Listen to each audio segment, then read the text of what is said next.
Okay, so paano nga ba natin ma-withdraw yung ating SPayLater? Paano natin siya ma-convert into cash? Okay, so sa video nito mga lalabs, ituturo ko po sa inyo step by step yung napakadaling paraan po at napakabagong paraan paano po natin ma-withdraw or ma-convert into cash yung SPayLater natin. Okay, bago po tayo mag-umpisa, baka naman pwede mag-subscribe kayo dyan, mag-like kayo sa video nito para po updated po kayo every time na mag-upload ako ng video. So step 1 po, ang gagawin po ninyo ay magda-download po kayo ng OwnBank. Lalagay ko po sa description ang link ni OwnBank para diretso na po kayo sa site at mag-install na po kayo. At napakadali lang pong gumawa ng account dito kay OwnBank. Assuming po na meron na po tayong account kay OwnBank. Ngayon, ang gagawin po natin dito, yung may makikita po kayong arrow dyan, click po natin yan. Yan, may QR code. Ayan. Okay. So dito, atin lang po to screenshot para po masave sa gallery natin. So, okay.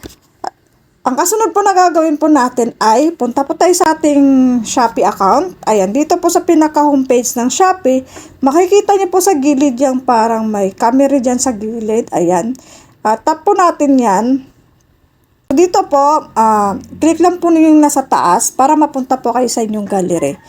Okay, susunod-sunod na po ito. Sana po masundan nyo. No? Kung hindi nyo po masundan, huwag po kayo mahiya pong mag-comment lang po sa baba. Okay, so dito, piliin nyo lang po yung na-screenshot nyo na QR code mula kay OwnBank. Okay, so dito, ayan. So dito, hanapin nyo lang po yung sa pinakataas. May check po yan sa taas. So, click nyo po yan. Pag-click nyo po, so ganun lang po kadali. So dito, type nyo lang po dito. Halimbawa, 100 lang ating i-cash out. I-convert into cash. So, halimbawa, 100. Then, type natin 100 dito. Then, mag-next tayo. Okay, so dito po tayo kasunod na pupunta. So, piliin po natin dito kung ilang months po natin siya babayaran. Meron pong 1 month, meron pong 3 months, 6 months, 12 months. Okay, so dito po pala, piliin nyo po muna dito ang SPayLater. Huwag po sa wallet balance. So, dito, click po natin tong SPayLater. Ayan, dito. Okay, so dito, pili tayo ng ilang buwan nating babayaran. Makikita nyo naman po kung magkano pong interest. Kada buwan. Then, dito, pay now na tayo. Ayan, pay now. Pagkatapos po ay ito po. So, lalagay lang po natin yung Shopee Pay natin number, yung 6 digit po. So, dito, lagay natin dito. Pagkatapos po, ito po. So, okay na siya. Nasend na siya. So, balik tayo sa ating OwnBank. Okay, so dito, nandito tayo sa ating OwnBank. Nag-reflect na po yung 100 natin. Kinonvert, kinas out doon sa Shopee Pay. Okay, so SPayLater. Then, ang gagawin po natin, ipapasa natin siya. Ipa-forward natin sa GCash para po ma-withdraw na natin. So, transfer po natin. Ayan. Click natin si transfer. Ang kasunod po ito po, yung makikita natin. So, click natin si bank e-wallet account. Ayan. So, sana po masundan nyo dyan. So, hanapin nyo lang po si GCash. Okay, hanapin nyo po si GCash dito. At pagkatapos po ay ito.